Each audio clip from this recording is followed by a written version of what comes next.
ख़त्म नबूवत के हवाले से जी वो अपने आप को नबी कहता है और फलां है, जितना आपकी मालूमात है वो तो यहाँ आपको पता चलेगा।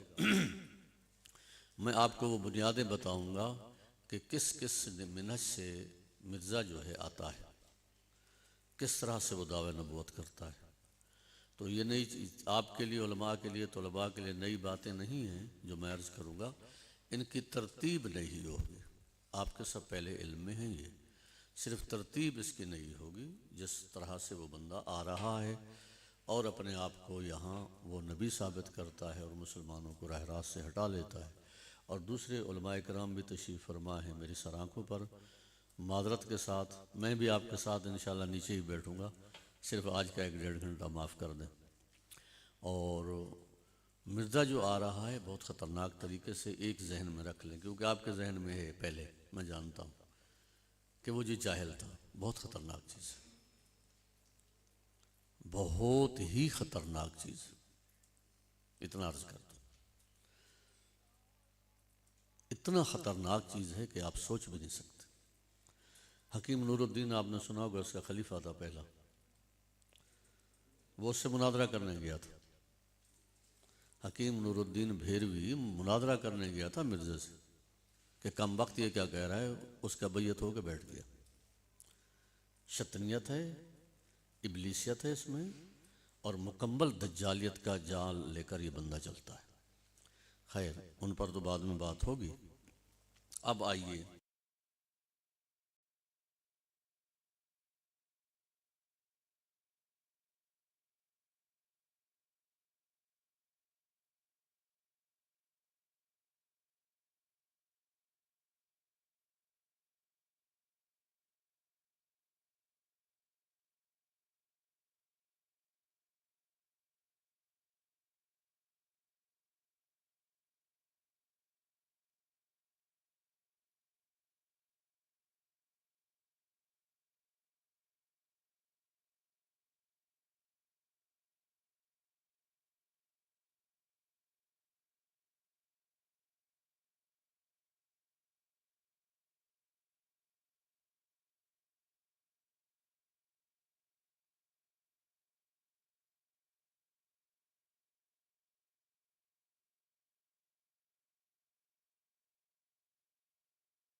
जो ख़वातीन लंदन में रहती हैं, जो ख़वातीन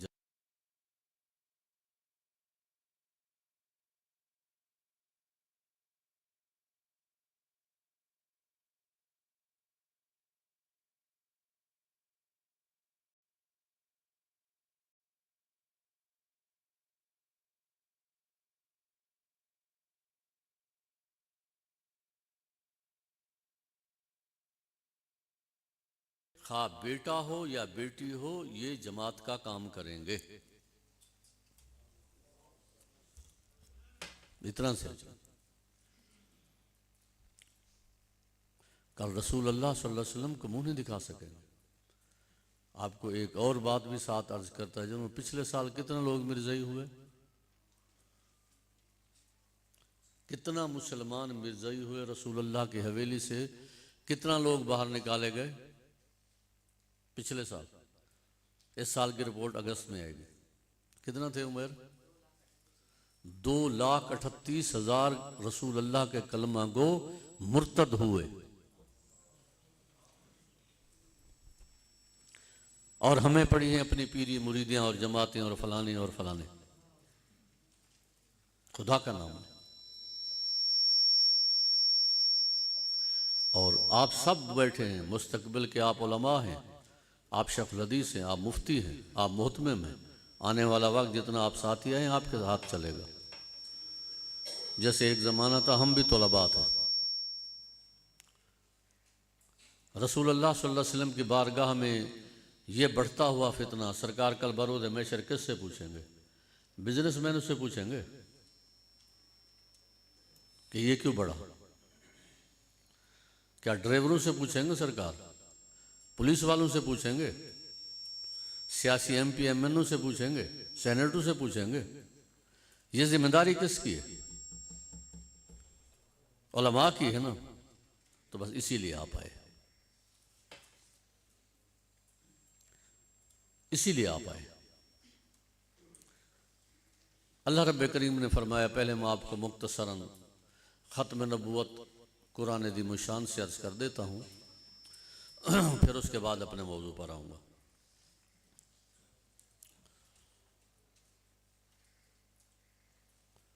सरदार साहब आज 11 बजे तक ख़त्म ना कर दें, थके बैठे हैं सारे।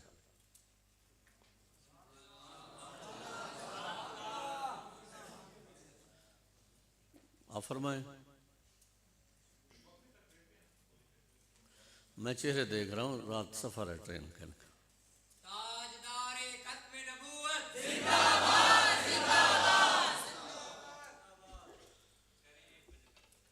चलो फिर अभी आधा घंटा में बात करता हूँ, फिर ये थोड़ा चाय वाय पी लें, फिर दूसरा बाद में करेंगे। आते हुए 1 घंटा आराम कर रहे तो ज़्यादा अच्छा था। अल्लाह रब्बे करीम ने फरमाया नबूवत और रिसालत के बारे में, फ़इम्मा यातियन्नकुम मिन्नी हुदन फमन ताबिया हुदाया फला खौफुन अलैहिम वला हुम यहज़नून। ऐ आदम तू जा और अपनी औलाद को लेकर जा, नीचे जा, और जब कभी मेरी तरफ से हिदायत है, जो बंदा उस हिदायत की पैरवी करेगा उसको कोई खौफ नहीं होगा। ये है इजराए नबूवत। मैं आपको आज अर्ज़ करूँगा इजराए नबूवत और इख्तिताम नबूवत। यह नबूवत और रिसालत का इजरा हुआ, तफसील लंबी है, मुख्तसर किए जा रहा। और मिर्ज़ई भी इसी आयत से अपनी नबूवत को साबित करता है जो मैंने भी पढ़ी। तो इस आयत का मौरूद क्या है? आदम अलैहिस्सलाम। जब आप जन्नत से नीचे भेजे गए तो उस वक्त कहा कि अकल की दीगर सलाहियतें तो खूब दी हैं आदम और औलाद आदम, मगर तुम्हारे कमाल के लिए जब तक वही नहीं होगी कमाल तक नहीं पहुंच सकोगे। और वही ये है कि मिन्नी हुदन फमन ताबिया, जब भी मेरी तरफ से कोई हिदायत आएगी और जो भी उसमें उसका पैरोकार होगा, फला खौफुन अलैहिम वला हुम यहज़नून, वो अपनी ज़िंदगी यानी आखिरत की ज़िंदगी से खौफ व हुज़्न से फ़ारिग कर दिया जाएगा। अब यहाँ इजराए नबूवत हुआ, नबूवत जारी हुई। कब? अब यहाँ ये पॉइंट आप नोट कर लें। इसी आयत से साबित करता है मिर्ज़ा अपनी मिर्ज़ायत, अपनी नबूवत और रिसालत का। नबूवत और रिसालत जारी है, ये आयत कुरानी कह रही है फ़मिन्नी हुदन, जब कभी फ़इम्मा यातियन्नकुम, उलमा हैं बेसुमें खुद चले जाएं। जब भी मेरी तरफ से कोई हिदायत आए तो कहाँ ख़त्म है? हिदायत तो जारी है। इसका मौरूद क्या है? आदम अलैहिस्सलाम है। वो वहाँ की चीज़ को पटक कर यहाँ ले आता है। ये आदम को और औलादम को जब जन्नत से भेजा गया नीचे तो उस वक्त ये हुक्म दिया गया। अब नबूवत का दायरा क्या होगा? नबूवत का दायरा आम है। इस ऐब मुबारक का किताब आम है, औलाद आदम में कोई भी नबी हो, कोई भी रसूल हो, उसकी पैरवी की जाएगी। अब ये सिलसिला नबूवत चलता रहा, चलता चलता यहाँ तक कि ये दौर आता है जनाब सैयदना इब्राहीम अलैहिस्सलाम अला नबीना का दौर आता है। वहाँ अब दायरा दूसरी सूरत इख्तियार करता है। अल्लाह रब्बे करीम ने फरमाया वलक़द अर्सलना नूहा व इब्राहीमा व जअलना फ़ी ज़ुर्रियतिहिमा नबुव्वतन वल किताब फ़मिनहुम। फरमाया कि जब ये दायरा आया, पहले ये नबूवत कहाँ तक थी? इस नबूवत का क्या दायरा था? औलाद आदम में। आप मेरे हाथों को देखें, औलाद आदम में कोई भी हो, अमूमियत थी इसमें। औलाद आदम में कोई भी नबी बन सकता है। जब इब्राहीम नूह अलैहिस्सलाम के बाद जनाब सैयदना इब्राहीम अलैहिस्सलाम का दौर आया तो अल्लाह रब्बे करीम ने इस नबूवत को ख़ास करके रख दिया। अब क्या है? अब जब भी कोई नबी नबूवत का दावा करेगा, ऐलान नबूवत करेगा या रिसालत का करेगा, तो अगले सामे पर क्या लाज़िम है? मौजज़े से पहले आप ये बताएं कि आपकी नस्ल क्या है, ख़ानदान क्या है। अगर वो कहे कि ख़ानदान इब्राहीमी है, खा इसहाकी हो या इस्माइली हो, तो अब आप बात करेंगे जी अगली बात कर। अगर वो इसहाकी और इस्माइली नहीं है तो कहेंगे जी माजरत चले जाइए कि नबूवत जो है ना वो खुदा ने ख़ास कर दी थी ज़ुर्रियत इब्राहीमी में। अब ज़ुर्रियत इब्राहीमी जो है दो हिस्सों में चली गई, एक इस्माइली बनी, एक इसहाकी बनी। इस्माइली जो है ना वो आकर जनाब सैयदना इस्माइल अलैहिस्सलाम के ज़माने में मक्का में बस गई, और जो इसहाक अलैहिस्सलाम की नबूवत थी वो आगे बढ़ी, वो मिस्र तक गई, मदाइन तक गई, दुनिया में गई, जिनमें बाद में उनका नाम बनी इसराइल रखा गया। यहाँ तक कि इस औलाद में, औलाद इब्राहीमी में नबूवत इतना आगे बढ़ी कि जनाब मूसा अलैहिस्सलाम जब आए तो अल्लाह रब्बे करीम ने फरमाया मूसा अलैहिस्सलाम के बाद वलक़द आतैना मूसल किताब व कफ़ैना मिन बादि बिरुसुल व आतैना ईसा इब्न मरियम अल बय्यिनात। फरमाया वलक़द आतैना मूसल किताब व कफ़ैना मिन बादि, कि मूसा अलैहिस्सलाम जब आए तो मूसा अलैहिस्सलाम के बाद पाए दर पाए हमने रसूल और नबी भेजे। तो ये दायरा वसी होता गया। तो अब पहले नबूवत का दायरा क्या है? पहले नबूवत का दायरा है कि औलाद आदम में कोई भी नबी हो। जब इब्राहीम अलैहिस्सलाम का दौर आया, अब औलाद आदम में जो उमूमियत का हुक्म था वो ख़त्म कर दिया गया। अब क्या हो गया? अब खसूसियत हो गई। खसूसियत क्या हुई कि अब दाई नबूवत के लिए लाजिम है कि अपना नसब इब्राहीमी या इसाकी या इस्माइली बताए। अगर इब्राहीमी, इसाकी, इस्माइली उसका नसब है तो बात नबूवत की चलेगी, वरना वो आसमान पर भी उड़ के दिखाए, कुछ भी करे, नबूवत है ही नहीं। क्यों कि नबूवत को खुदा ताला ने ज़ुर्रियत इब्राहीम में ही रख दिया था। अब उसके बाद मूसा अलैहिस्सलाम का दौर आया तो पाए दर पाए रसूल आए, नबी आए। इसहाक अलैहिस्सलाम की औलाद में नबूवत उरूज पर रही, मगर जो इस्माईल अलैहिस्सलाम की औलाद थी इसमें नबूवत साइलेंट है। जनाब इस्माईल अलैहिस्सलाम से लेकर मेरे आका अलैहिस्सलाम मुबारक की ज़ात वाला सिफ़ात तक, इस दरमियान में आपके आबा व अजदाद में किसी ने ऐलान नबूवत या ऐलान रिसालत नहीं किया। ये साइलेंट है यहाँ सारा मामला, वो उरूज पर है।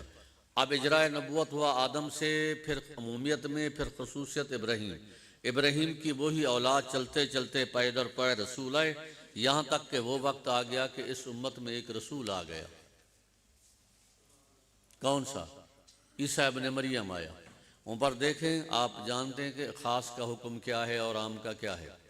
पहले वो हुक्म तमाम उमूमी रहा, नामजद नहीं किया गया किसी को। अब आगे देखेंगे ख़ास आ जाएगा हुक्म, जब नामजद किया जाता है ख़ास आ जाएगा। अब उसी इब्राहीम अलैहिस्सलाम की औलाद में जब आया, इब्राहीम अलैहिस्सलाम की पहले ज़ुर्रियत कही गई, सिर्फ यहाँ तक ज़ुर्रियत तक रहा। जनाब ईसा अलैहिस्सलाम जब तशरीफ़ लाए तो अब हुक्म की नौयत दूसरी होगी। हुक्म की नौयत क्या हुई? फरमा वाला वैज़काल ईसा इब्न मरियम, याद करो जब कहा ईसा मरियम के बेटे ने, या बनी इसराइल इन्नी रसूलुल्लाह अलैकुम, ए यहूदियो, ए इसराइल की औलाद, मैं तुम्हारे पास अल्लाह का रसूल हूँ। मुसद्दिक़न लिमा बैना यदै मिनत तौरात, तुम्हारी वो तस्दीक, वो किताब जो जनाब मूसा पर उतरी उसको सच्चा साबित करने वाला हूँ। मुबश्शिर, और मैं खुशखबरी देने वाला हूँ। क्या? बेरसूल है, एक रसूल की। याती मिन बादी इस्मुहु अहमद। अब यहाँ आके पूरा जो आप देखें आदम अलैहिस्सलाम से लेकर मिन्नी हुदन से यहाँ कर मुकम्मल क्लोज कर दिया गया, बिल्कुल समेट कर रख दिया गया। कहा कि मेरे बाद याती मिन बादी इस्मुहु अहमद, मेरे बाद सिर्फ एक है जिसका नाम अहमद है, खास कर दिया गया। ये आ गया नबूवत कुरान अदीम शान से। आप साहिब इल्म है, मुझे सिर्फ आपको इशारे देने हैं। इजराए नबूवत और इख्तिताम नबूवत, इस नौयत की आयात कुरान में कसीर है कि यहाँ जब मेरे आका की बात आई, नबूवत भी आखिरी थी और ईसा इब्न मरियम को यह कहना पड़ा याती मिन बादी इस्मुहु अहमद, मुखस्सस किया कि जनाब अब बस एक ही बाकी है। किस कौम को कह रहा है? एक बाकी है। जिस कौम के मुतालिक पहले खबर खड़ी है, वक़फ़ैना मिन बादिही, यानी पाए दर पाए रसूल जहां आते रहे, उस कौम को कहा जा रहा है अब तुम्हारे यहां पाए दर पाए रसूल छुट्टी। अब क्या होगा? फरमाया एक है जिसका नाम अहमद है, तायुन किया गया। अब जब अहमद जलवागर हुए तो इस कुरान ने फिर उसका खत्म नबूवत को जो मिन्नी हुदन से इजरा किया था, जब वो अहमद तशरीफ लाए तो उन्होंने इसको कैसे बंद किया। मेरे आका ने फिर इस कुरान ने कहा मा काना मोहम्मद नबा अहद मिन रिजालिकुम वलाकिन रसूलुल्लाह व खातमुन नबिय्यीन। अब जब कुरान आया, ईसा इब्न मरियम आए तो उन्होंने फरमाया याती मिन बादी इस्मुहु अहमद, मेरे बाद एक आएगा। एक की खबर फिर भी रही, मेरे पास एक आएगा। पहले खबर क्या थी? औलाद आदम में, मेरे साथ चले, आम था औलाद आदम में कोई भी हो। फिर वो आगे आया ज़ुर्रियत इब्राहीम में पाए दर पाए रसूल है। 40,000 या 8,000 आप जानते हैं कमोबेश बनी इसराइल में नबी और रसूल है। अब जब आया तो फिर एक रह गया, क्या? याती मिन बादी इस्मुहु अहमद, ये खबरें आ रही है। अब जब अहमद आए तो अहमद के आने के बाद क्या हुआ? फरमाया कि खातमुन नबिय्यीन, वो जो मिन्नी हुदन इजरा हुआ था मोहम्मद अरबी पर, खातमुन नबिय्यीन तमाम हो गया। अच्छा, अब लुगत है, ज़ाहिर है लुग़त है, माने हैं, कई चीज़ें हैं, कई मराहिल हैं। आप याद रखेंगे, खैर साहिब इल्म लोग हैं, आप जानते हैं कवानीन को क्यासी भी हैं, और जो सुने हुए हैं वो क्यासी से भी भारी होते हैं। इस तरह के कानून है, मगर जो अल्लाह रब्बे करीम फरमा दे, जो रसूल अल्लाह फरमा दे, वहाँ लुग़तें भी छुट्टी कर जाते हैं, आपका माहौल मुआशरे का दस्तूर भी छुट्टी कर जाता है। यूसुफ अलैहिस्सलाम के बारे में खुदा ने फरमाया वकज़ालिका किदना ले यूसुफ, रब ने फरमाया सच है, खत्म। अब लुग़तें आएंगी, जनाब खातम का माना क्या है, खातम का माना क्या है, इजराए नबुवत है, इख्तिताम नबुवत है, क्या इजराए नेमत है या इख्तिताम नेमत है, लंबी बहसें वो आप बाद में खुद पढ़ेंगे। अब आए कि इस खातम नबीयीन का वो जो नबी तावीर देते आए, कुरान ने बताया, खुद रसूल अल्लाह सल्लल्लाहु ताला अलैहि वसल्लम मुबारक ने खातम नबीयीन का माना क्या फरमाया। आपने असल बात है कि आका ने खुद ये माना क्या फरमाया। लुग़त की तो तब जरूरत पड़ेगी जब आका ने आपको तशना लबीब रखा हो, तमाम कवानीन क्यासी वाक़ दीगर की जरूरत पड़ेगी जब वहां से कुछ ना हो। मेरे आका ने इस आयत की तफसीर जो फरमाई, फरमाया काला रसूलुल्लाह सल्लल्लाहु ताला अलैहि वसल्लम अना खातमुन नबिय्यीन, वो जो कुरान में पढ़ते हो वो मैं हूं। सरकार इसका माना क्या फरमाया, ला नबी आबादी, ये माना है। रसूल अल्लाह ने इस चैप्टर को ऐसे क्लोज करके रख दिया। अब जो कुरान से हुई है मैंने आपको मुख्तसरन बताई। ये गुफ्तगू मेरी है तकरीबन 6-7 घंटों की। अब साहिब इल्म में सिर्फ मैंने आपको इशारे देने। अब आइए कोई ये फितने, अब सरकार की बारगाह में आते, मेरे सवालात के साथ चलें। अब एक सवाल उठता है, यार रसूल अल्लाह, आपकी उम्मत क़यामत तक जाएगी बगैर नबी के, बगैर रसूल के, जबकि इस उम्मत पर दुनिया का इख्तिताम भी इसी उम्मत पर है, तो इतना लंबा सफर कैसे करे, जबकि आदत इलाहिया तो ऐसी नहीं है। मूसा खड़ा है उसके साथ, अगर जरूरत पेश आई है ना तो उसके हारून भाई को भी नबी बना दिया साथ, बात तो दूर की बात है, आदत तो ऐसी नहीं है।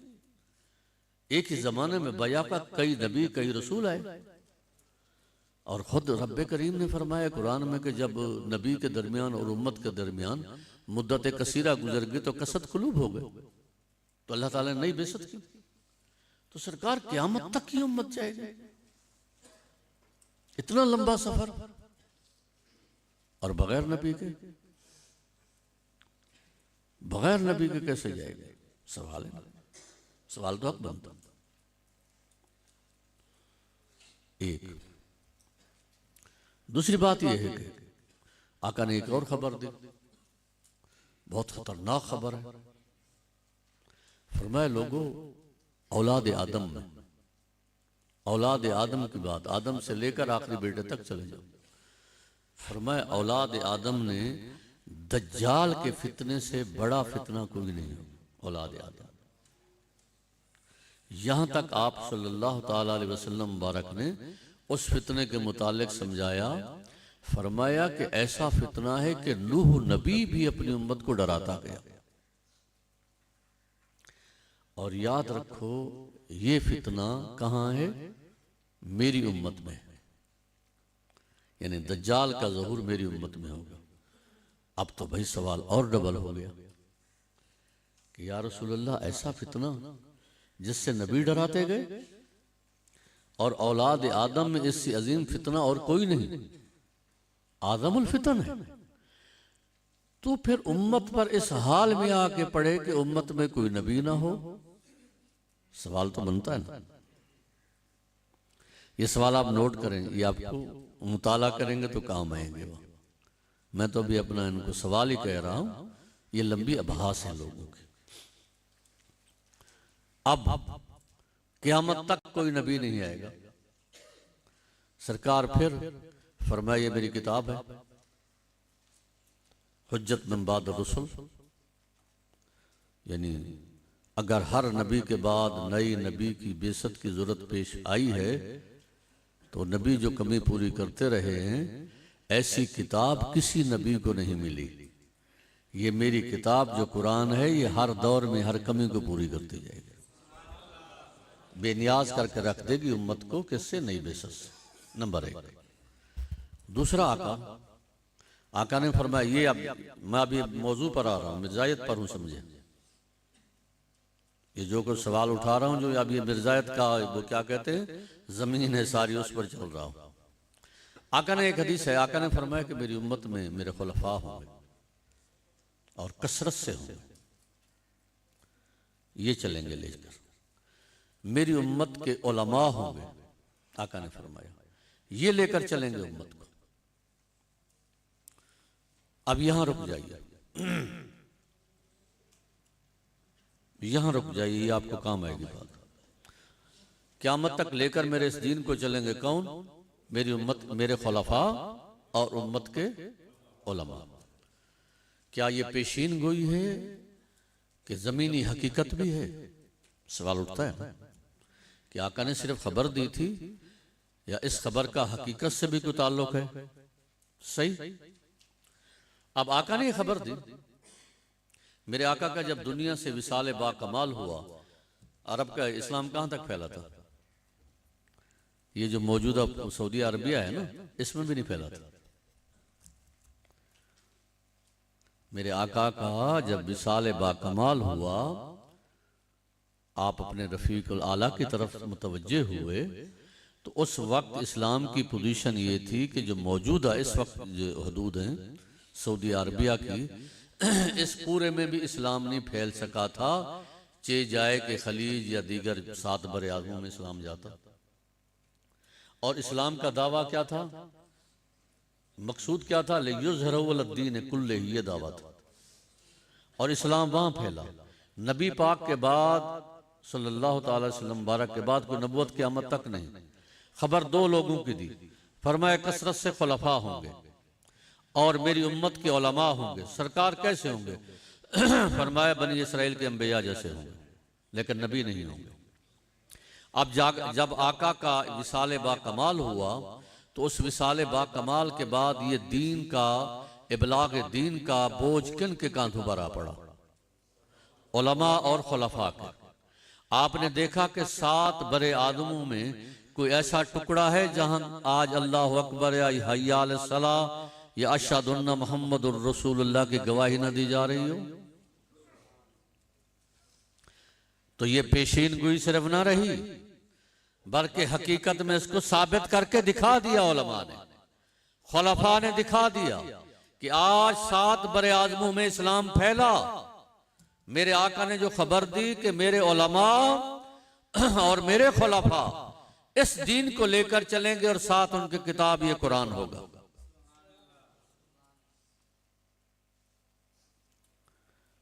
आज अरबों की तादाद में मुसलमान है, कौन सा ऐसा फर्द है, मर्द है या जन है, और गया गुजरा हो तो कम से कम 5 नमाजें तो उसको आती हैं, सीने कुरान से आबाद हैं।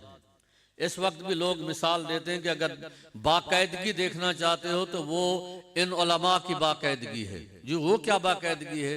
ये तो मौलवी गरीब लोग हैं। कहा कि इनकी बाकायदगी है, कभी 5 नमाजों में जो बाकायदा टाइमिंग के साथ होती हैं, पूरी दुनिया में कमोबेशी ये नहीं होने देते।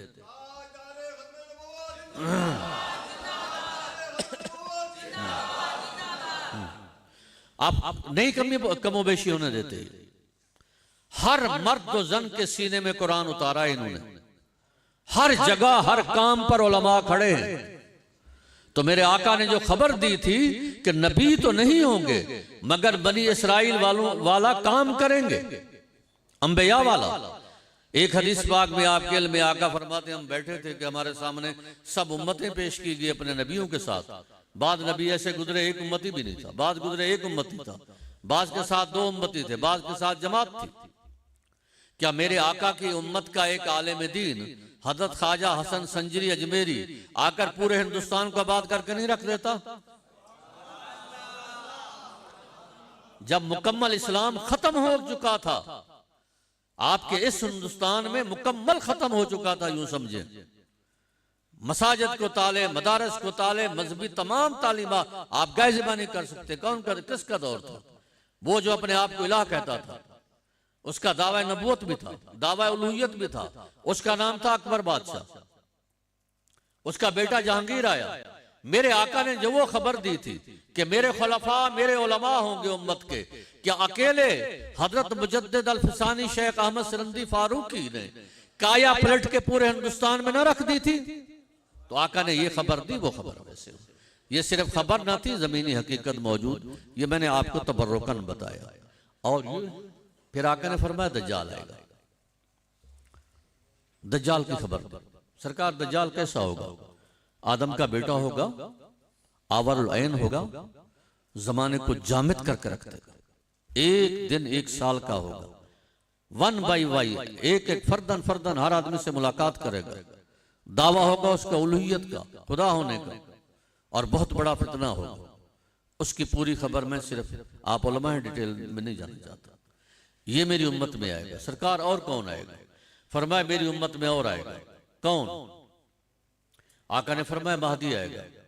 या रसूलल्लाह वो कौन होगा? अब यहां देखिए, यहां खास आगे बात, जहां फितने का अंदेशा हो वहां खास बात आ जाती है। फरमाया वो होगा, ये मेरी बेटी फातिमा इसकी औलाद से होगा। तो अब जो अपने आप को महदी कहे, सबसे पहली बात यह है कि हाँ फातिमी है कि नहीं है, अगली बात बाद में होगी।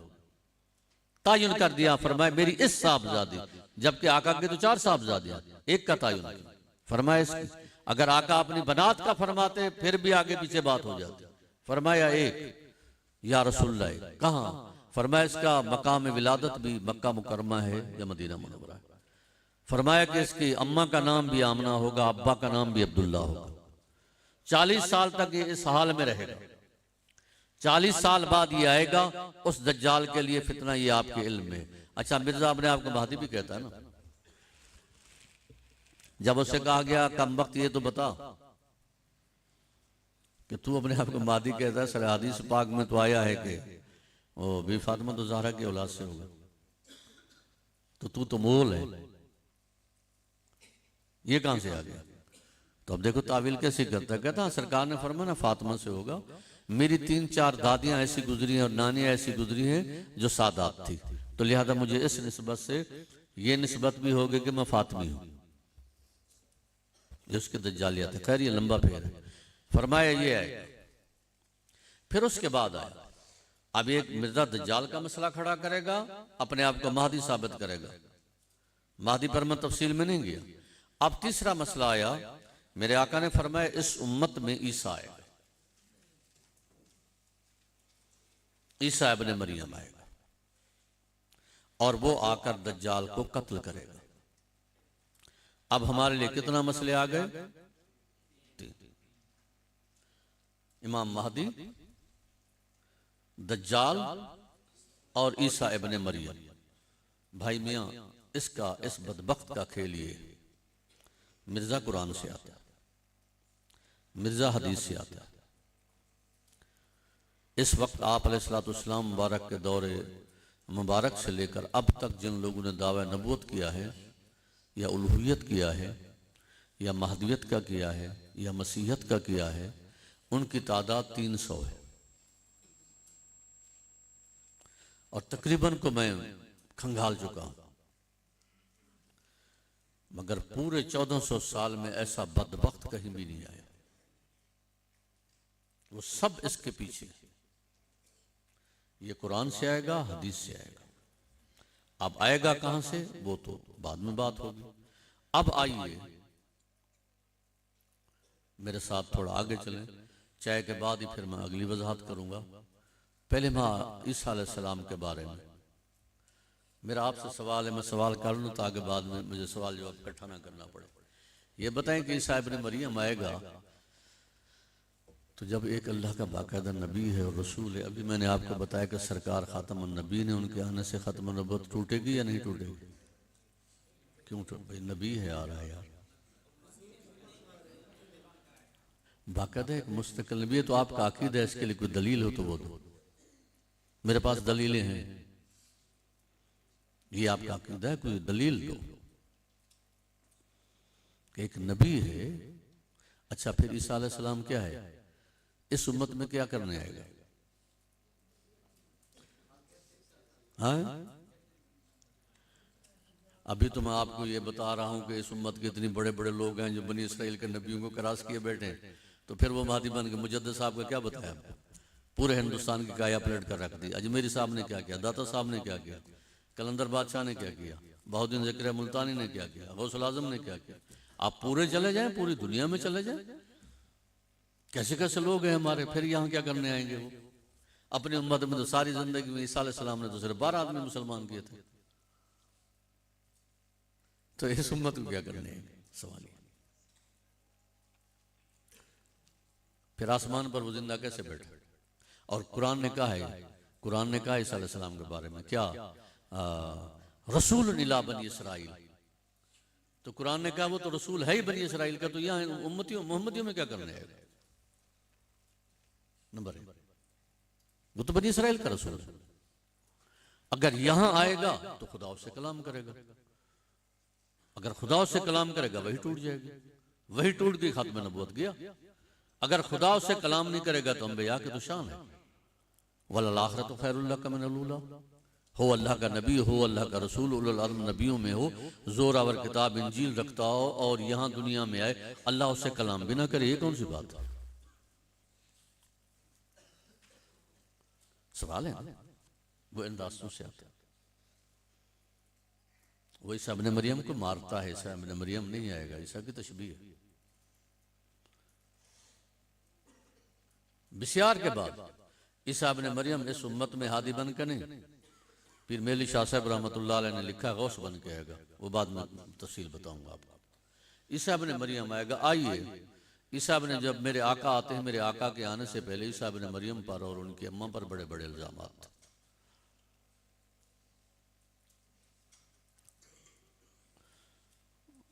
मुबशर बैठे,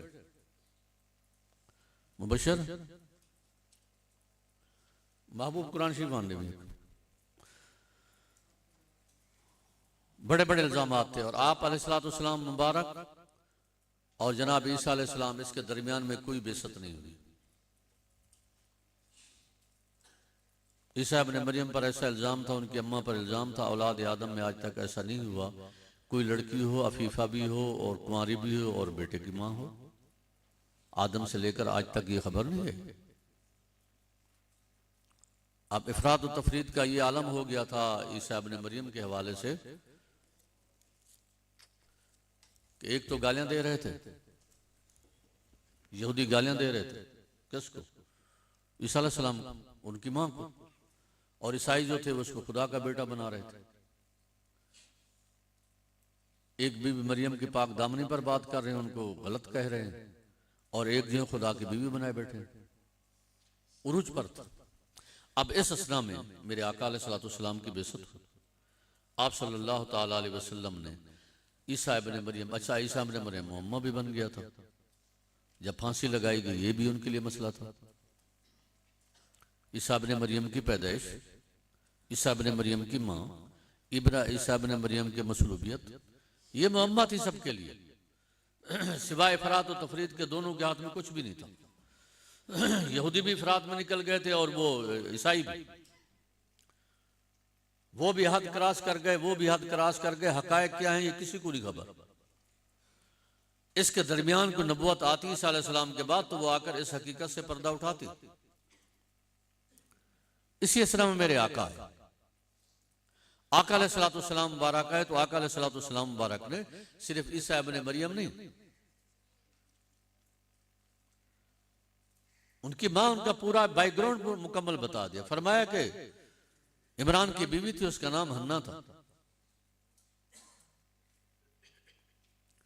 मोहब्बत खुदाबंदी में सरशार थी, हमल से खड़ी थी, आरजू की, या अल्लाह जो कुछ मेरे हमल में ये तेरे नाम पर मैं आजाद करती।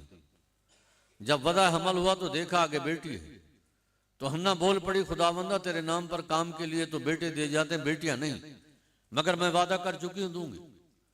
उस बेटी का नाम मरियम रखा और कहा है मरियम को और इसकी औलाद को तेरी पनाह में देती। मरियम जब कुछ काबिल हुई तो जाकर उसको बैतुल मुकद्दस में रख दिया खिदमत गुजारी के लिए। मरियम इमरान की बेटी थी, इमरान बड़ी इज्जत वाला आदमी था उनके यहाँ, तो जो बैतुल मुकद्दस के लोग खुदाम थे सब में बहस चढ़ गई, कौन बनेगा इसकी किफालत करेगा। बात कुरा पर आई, कुरा निकला जनाब ज़करिया अलैहिस्सलाम के नाम, कि वो खालू भी बनते थे उनके। एक किनारे मस्जिद के एक किनारे में उनको कमरा बना दिया गया। मरियम वहां बैठी महव इबादत है, अल्लाह की याद में बैठी वक्त गुजार रही है। इसी असना में यकायक उसको एक नौजवान पर निगाह पड़ती है अपने कमरे में। जब मरियम देखती है तो डर जाती है, कहती पनाह चाहूं खुदा की, अगर तो बाकिरदार है तो चला जाए यहाँ से, ये पाकीज़ा का घर। आने वाला जवाब देता है, मरियम क्यों तू परेशान हो रही है, लिहाबला के गुलामन ज़किया अना रसूल रब्बिक, ऐ मरियम तेरे रब की तरफ से भेजा हुआ रसूल हूं, मैं तुझे एक बेटा दूं। मरियम ने कहा कैसा रसूल है तू भेजा हुआ? एक कुंवारी बेटी बच्ची को यह बात बता रहा है कि बेटा हो और वो मां बने, जबकि उस कुंवारी बच्ची की कैफियत ये ना तो उसने निकाह किया है और ना वो बदकिरदार है, कभी आज तक तन्हा औरत ने बच्चा तो नहीं जना। जब ये सवाल मरियम ने उठाया तो आगे वाले ने जवाब दिया, मरियम बहस बहस की जरूरत नहीं है, तेरे रब के लिए आसान है, जो भी करे कर लेता है। मेरे आका ने फरमाया वो हमल से हुई, जब हमल पूरा हुआ तो ऑर्डर हुआ तो दूर चली गई। दरख्त के साथ खजूर के तने के साथ मरियम बैठी है। वहां जब मरियम बैठी है तो वो बड़ी परेशान है। याद आई कि मरियम तू तो वो है कि लोग तो तेरे कमरे के नीचे दुआ मांगते हैं, या अल्लाह इस मरियम के सदके हमारा काम कर दे। तू तो इमरान की बेटी है, तेरी माँ हन्ना के इश्क खुदा के चर्चे, तेरे बाप का ये मकाम, तू तो हारून की औलाद से नबी जादी है। तू जब लोगों को पता चलेगा कि मरियम ये बेटा लेकर आई है कुंवारेपन में, अरे मरियम तू मुंह क्या दिखाएगा? ये मेरे आका सारी तफसील बता रहे, तू क्या मुंह दिखाएगी मरियम? तो उस वक्त मरियम चीखती है, फरियाद करती है अल्लाह की बारगाह में, या लैतनी मित्तु क़ब्ल हाज़ा व कुन्तु नसिय्यन मनसिया, ऐ काश इस वक्त को देखने से पहले मर चुकी होती, इतनी पुरानी मर चुकी होती कि लोग मुझे भूल गए होते। मेरे आका ने फरमाया बच्चा हुआ। मरियम के वो कैफियत खड़ी है, क्या कहूंगी, ये कलमा खड़ा है, मर जाती मैं पहले ही मर जाती। आबादी मरियम गम न कर, किसका गम? नीचे देख चश्मे तने को हिला, अभी खजूर गिलेगी, खा इसको देखकर आंखें ठंडी कर, परेशान ना हो। हमने तेरे बेटे को दो लोगों के लिए इम्तिहान बनाया है। पता चला मरियम कमरे में नहीं, सारे लोग इकट्ठे होकर चले मरियम ढूंढने। इमरान की बेटी को हुआ क्या, हन्ना की बेटी को हुआ क्या, जो आपदा जायदा थी आज घर में नहीं, कमरे में नहीं है। सारी कौम आगे निकली तो पता चला कि जनाब मरियम बच्चा उठाए आ रही है। जब मरियम बच्चा उठाए आ रही हो तो सवाल किया कि मरियम लक़द जिअति शैअन फ़रिया, मरियम ये क्या लाई? ऑर्डर था कि तू बात नहीं करना, कहा कि मरियम ने इशारा किया किससे बात करो। तो बड़े बूढ़े कहने लगे मरियम हमें पागल बनाती है, उल्लू बनाती है, हम पूछ रहे बच्चा कहां से लाई है, मासूम बच्चा हमें बताएगा कौन हो? तो मासूम बोल पड़ा, काला इन्नी अब्दुल्लाह तानी अल किताब, खबरदार मेरी माँ पर कोई बात ना करो, मैं अल्लाह का बंदा हूँ, अल्लाह का रसूल हूँ, अल्लाह ने मुझे किताब दी। यहाँ मैं एक को ब्रेकेट देता जाऊँ क्योंकि अगली मेरी गुफ्तगू नहीं है, अगली और है। मिर्जा ये सवाल करते हैं आपके भोले भाले लोग, उसे आप तो काबू नहीं आएंगे, आप तो उलमा है। वो कहते हैं बताओ कि ईसा इब्न मरियम जब दुनिया में आएंगे उनकी ज़बान तो अबरानी है, वो तो अबरानी ज़बान के मालिक हैं या सुरियानी है। तो पहले ये बताओ कि दारुल मस्जिद में दाखिला लेंगे या शरीफ टाउन में, बिनौरी टाउन में, कहाँ लेंगे? वो अरबी कहाँ से सीखेगा? पहले तो 10 साल वो कुरान पढ़े, तुम्हारा 8 साल का दर्स निज़ामी का कोर्स पूरा करे, फिर वो दीन पर शरीयत पर अमल करे, उसकी तो ज़बान ही नहीं है। ये उनके सवाल होते हैं, आप जानते हैं ना, अकली सवाल हैं। आजकल आम आदमी को तो मिनट में भगा लेते हैं। तो जब वो ऐसे इस तरह की कभी नौबत है ना, बोलो उनको अरबी वरबी पढ़ने की जरूरत ही नहीं है। तो जब माँ की गोद में थे ना, उनको नहीं पता था ये सुरियानी ज़बान है, उन्हें बात जानते हैं। वो पहले दिन का बच्चा ही था, जो कहते ना नबी को अपनी नबूवत जब सर पर ताज रखते ना फिर पता चलता हाँ मैं नबी हूँ। बोलो नबी को पहले ही पता होता, वो पहले दिन का बच्चा था, उसको पता था मैं नबी भी हूँ और नबूवत का मनसब क्या है। उसको ये भी पता था कि मैं बरकत वाला हूँ, उसको ये भी पता था कि ज़कात भी हुक्म है, उसको ये भी पता था कि नमाज भी एक हुक्म है। इस आयत में ईसा इब्न मरियम ने जो बात की, काला इन्नी अब्दुल्लाह तानी अल किताब, मेरे आका ने फरमाया उसको, वहां इशारा है। ईसा जब आगे बढ़े तो ईसा अलैहि सलाम की तख्लीक में आ जाए। तख्लीक क्या है? एक तरफ बशरियत है माँ, एक तरफ खालिस नूरानियत, नफ़क़ा जिब्रीली, ये दो। अब इंशाअल्लाह इसके आगे बात करेंगे। आप जाएं चाय वाय पिए, थोड़े कदम फिर उसके बाद करेंगे। थके बैठे जरा घूम फिर के। हजरत मुझे चेहरे नजर आ रहे हैं। सारी जिंदगी पढ़ते पढ़ाते सन 1995 से पढ़ाने बैठा हूँ, आप बताएं। आगे बात पूरी कर लूं।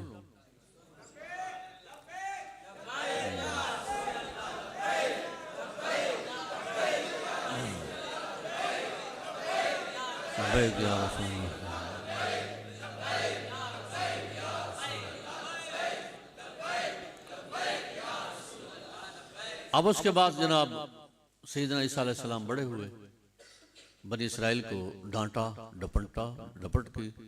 और ये ईसा अलैहिस्सलाम की किताब इंजील में फरमाया, देखो मैं सिर्फ ये तुम जो यहूदी हो ना, तुम्हें सीधा करने इन भेड़ों को सही करने हैं। यानी ईसा अलैहिस्सलाम की नबूवत और रिसालत दुनिया के लिए है ही नहीं, खुद उनकी अपनी किताब।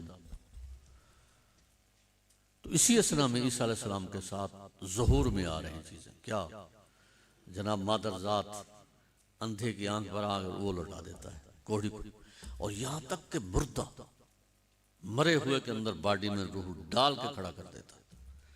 यहां तक कि एक परिंदा मट्टी का बनाकर दम फूंक जो मारता है, इतनी नफस में पावर है कि वो फूंक नहीं वो रूह बन जाती है।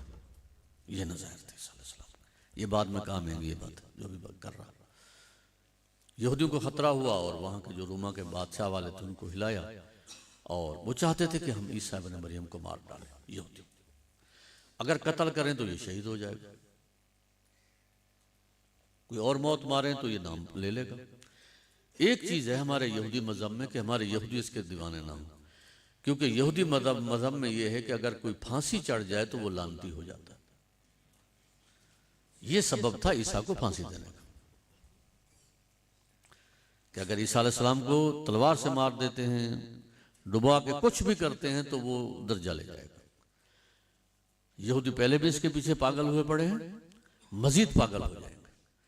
ईसा अलैहिस्सलाम को अगर हम फांसी लटका देते हैं तो वो ईसा इब्न मरियम जो है वो मलून हो जाएगा, हमारे लोगों की अकीदत जो है वो खत्म हो जाएगी।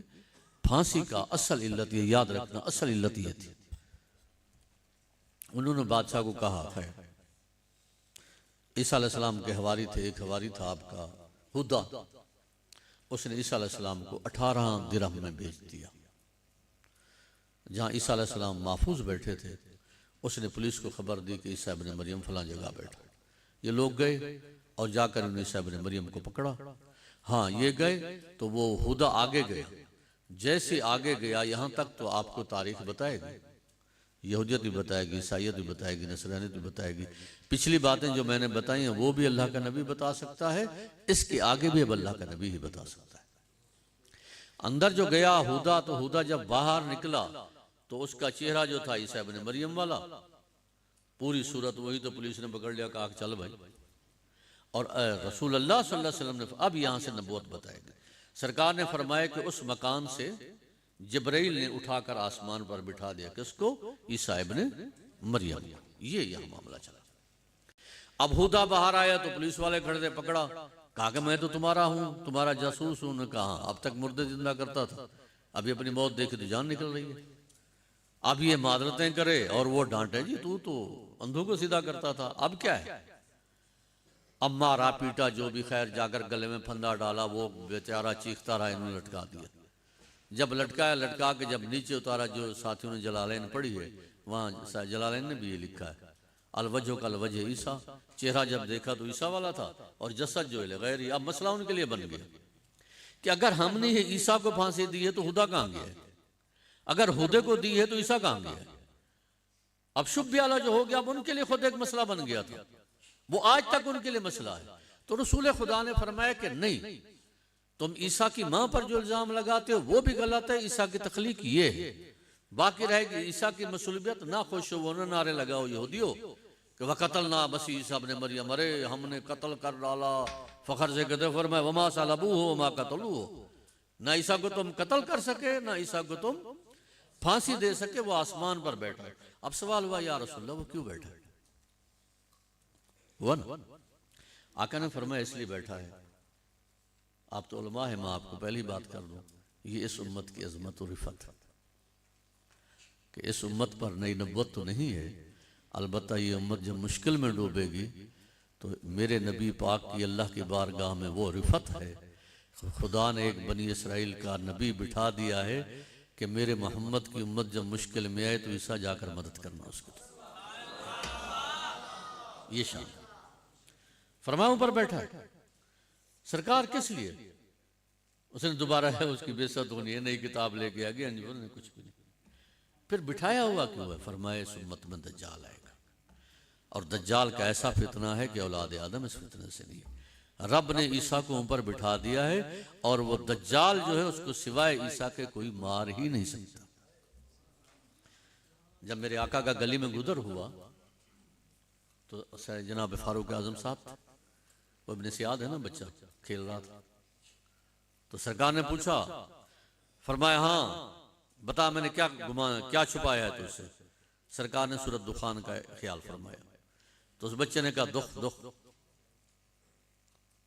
फरमाया जा सत्यानाश हो तेरा, इससे आगे नहीं बढ़ेगा। फारूक आजम ने कहा, अब ये जुमला सुन। फारूक आजम ने कहा या रसूलल्लाह ये दज्जाल है, अगर इजाजत हो तो इसका सर कलम न कर दो। रसूलुल्लाह सल्लल्लाहु अलैहि वसल्लम ने फरमाया है उमर, अगर ये दज्जाल है तो सिवाय ईसा इब्ने मरियम को कोई नहीं मार सकता, तेरे हाथ में नहीं मारा जाएगा। अगर ये दज्जाल नहीं है तो नाखून हो। तो ईसा इब्ने मरियम की मेरे आका ने ये फरमाया, वो बाद में चाय पी के आएंगे फिर बात करूंगा, कि उनके नफस से दज्जाल पिघलना शुरू हो जाएगा। तो ईसा इब्ने मरियम बैठा है गौसे उम्मत की हैसियत से। ईसा इब्ने मरियम यहाँ नबी बन के नहीं आएगा कि आकर लोगों को उम्मतियों को कुरान में यानी 14 सूरतें ना 114 तो 15वीं सूरत उतरवा के दे दे या इनमें कुछ मनसूख करा दे। मिर्जा नहीं तो नहीं दे सकाल बताइए कि जिहाद को मनसूख कर दिया। ईसा इब्ने मरियम यहाँ आएगा तो आकर इस उम्मत की मदद करेगा। क्या वो दज्जाल वाली वो लंबी हदीस है वो बाद में आएगी। तो मिर्जा जो है मेरे भाइयों वो ईसा इब्ने मरियम बन के आता है इस उम्मत में। वो नबी बनता है जिसकी खुशखबरी रसूलुल्लाह ने दी है। ये ईसा इब्ने मरियम बनेगा।